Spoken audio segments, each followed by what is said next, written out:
Hello students, welcome back to account classes. आज की इस वीडियो में हम आपको dissolution of partnership firm chapter 7 से लास्ट टॉपिक सॉल्व करके दिखाना चाहेंगे। टॉपिक का नाम है मेमोरेंडम बैलेंस शीट। इस टॉपिक की भी वीडियो हमारी ऑलरेडी अपलोड है, लेकिन हम एक बार फिर दोबारा से 2024 की बुक से ये क्वेश्चन कर रहे हैं और बताना चाहेंगे आपको कि मेमोरेंडम बैलेंस शीट कब बनाया जाता है। जब क्वेश्चन में एसेट्स की रियलाइजेबल वैल्यू दी हो और बुक वैल्यू नहीं दी होती है, तो तब हमें मेमोरेंडम बैलेंस शीट बना करके एसेट्स की बुक वैल्यू निकालनी पड़ेगी। जब हमें एसेट्स की बुक वैल्यू पता चल जाएगी, फिर हमें रियलाइजेशन अकाउंट बनाएंगे और रियलाइजेशन अकाउंट बना करके प्रॉफिट या लॉस निकालेंगे और फिर उसके बाद पार्टनर्स कैपिटल अकाउंट, जैसा भी क्वेश्चन में कहे, करना पड़ेगा। तो क्वेश्चन पढ़ते हैं 41। Question 41 T.S.. गरेवाल, और ये 2024 की बुक का क्वेश्चन है। There are two partners, Angad और रमन। इनकी कैपिटल है 50,000 40,000। क्रेडिटर्स 30,000 रुपये हैं। Assets of the firm were realized 1 lakh. How much amount will Angad and Raman will receive? ये क्वेश्चन है, एक छोटा सा क्वेश्चन है और बहुत ही इंटरेस्टिंग क्वेश्चन है। तो हमें सबसे पहले मेमोरेंडम बैलेंस शीट बनानी पड़ेगी, क्योंकि एसेट्स की बुक वैल्यू हमें क्वेश्चन में नहीं दी हुई है। तो कैसे बनाएंगे? सबसे पहले कैपिटल लिखेंगे, अंगद और रमन। अंगद और रमन की कैपिटल है 30,000 40,000, 30,000 और 40,000, इसका टोटल 70,000 आ गया। क्वेश्चन में क्रेडिटर्स दिए हुए हैं और क्रेडिटर कितने हैं? 30,000 है। तो लायबिलिटीज़ का टोटल 1 लाख आ गया। एसेट्स की हमें वैल्यू निकालनी पड़ेगी, फिक्स एसेट्स की वैल्यू निकालनी पड़ेगी। तो कैसे निकालेंगे हम? जो भी बैलेंसिंग फिगर आएगी वो इनकी बुक वैल्यू कहलाएगी, और वो है 1 लाख रुपया, और टोटल दोनों साइडों का 1 लाख आ गया। तो ये हमने एसेट्स की बुक वैल्यू निकाल ली है।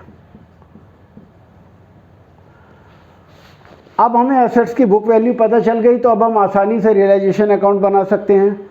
जब रियलाइजेशन अकाउंट बनाएंगे तो हम एसेट्स को डेबिट में लिखेंगे, टू एसेट्स अकाउंट। फिक्स भी नहीं लिख सकते, खाली एसेट्स भी लिख सकते हैं। टू एसेट्स अकाउंट, क्योंकि क्वेश्चन में दिया तो हुआ नहीं कितनी कौन कौन सी एसेट्स हैं, उनके नाम क्या हैं। तो हम एसेट्स वर्ड लिख सकते हैं।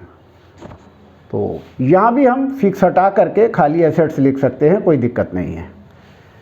अब 1 लाख रुपया हमारी एसेट्स की बुक वैल्यू है, और इसकी रियलाइजेबल वैल्यू कितनी है?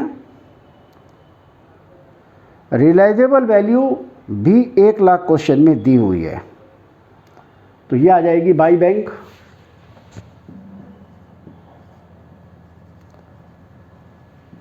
ब्रैकेट में रियलाइजेबल वैल्यू,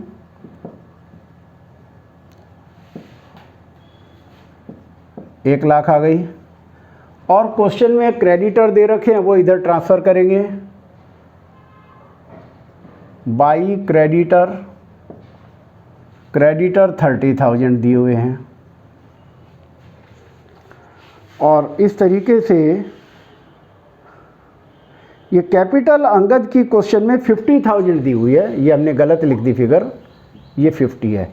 50 और 40 90 हो गए, 90 और 30 1,20,000 हो गया। तो ये 1,20,000 आ गई बुक वैल्यू ऑफ एसेट्स। तो यहाँ पर एसेट्स जो है ये 1,20,000 लिखेंगे। ये करेक्शन की है हमने, ये 50,000 दी हुई है।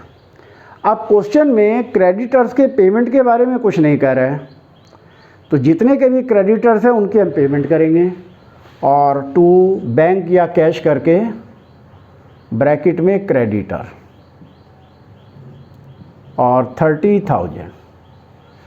तो इस तरीके से डेबिट का टोटल आ गया हमारा 1,50,000 और 1,50,000 में से 1,30,000 घटाए तो 20,000 रुपये हमारा लॉस आ गया।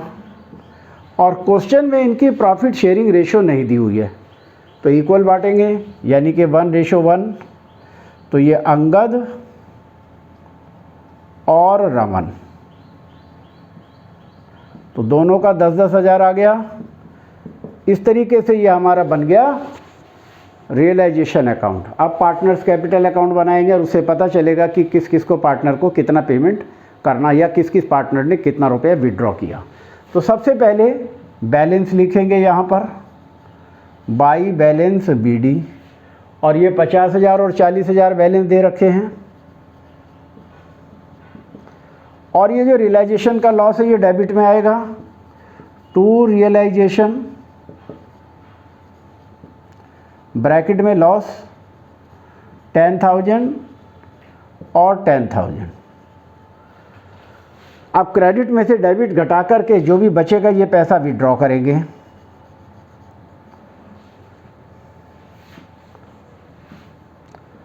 तो अंगद का 50,000 है, ये 40,000 है, और 50,000 में से 10,000 माइनस करके ये 40,000 रुपये विड्रॉ करेगा। और ये 40,000 में से 10,000 विड्रॉ माइनस करेंगे तो ये 30,000 विड्रॉ करेगा। यही क्वेश्चन में दिया हुआ है कि फाइनल पेमेंट अंगद को 40,000 दी जाएगी और रमन को 30,000 रुपये दी जाएगी। ये हमने पार्टनर्स कैपिटल अकाउंट बना करके निकाला। बहुत छोटा सा क्वेश्चन था, पर हमने इसको बहुत अच्छी तरह ध्यान से कराया। सबसे पहले कैपिटल और लायबिलिटीज़ को लिख देंगे लायबिलिटीज साइड में, और जो बैलेंसिंग फिगर है वो एसेट्स की बुक वैल्यू आएगी 1,20,000। इसके बाद हम बनाएंगे रियलाइजेशन अकाउंट, तो ये बुक वैल्यू डेबिट में लिखेंगे और क्रेडिटर्स जो क्वेश्चन में दिए वो क्रेडिट में लिखेंगे। एसेट्स की रियलाइजेबल वैल्यू क्वेश्चन में 1 लाख दी हुई है, वो क्रेडिट में लिखेंगे और प्लस माइनस करके लॉस आ जाएगा। क्वेश्चन में इनका प्रॉफिट शेयरिंग रेशो नहीं दिया हुआ है तो इक्वल बांट देंगे। इसके बाद पार्टनर्स कैपिटल अकाउंट बना करके हम कितना कितना पार्टनर्स को पैसा मिला, यानी कि पार्टनर्स कैपिटल अकाउंट बना के ये हम निकाल लेंगे। तो इनके कैपिटल के बैलेंस दिए हुए क्रेडिट में लिख दिया, लॉस इनका डेबिट में लिख दिया। क्रेडिट में से डेबिट माइनस करके जो बैलेंसिंग फिगर है ये विड्रॉ करेंगे 40,000 और 30,000। तो इस तरीके से मैंने इस क्वेश्चन को रिवाइज भी कराया। मुझे उम्मीद है आपको ये क्वेश्चन समझ आया होगा। आपको हमारी वीडियो कैसी लगी आप लाइक करें, शेयर करें, और अगर आप नए हैं तो सब्सक्राइब करें ताकि हमारे लेटेस्ट अपडेट आप तक पहुंचते रहें। Thank you.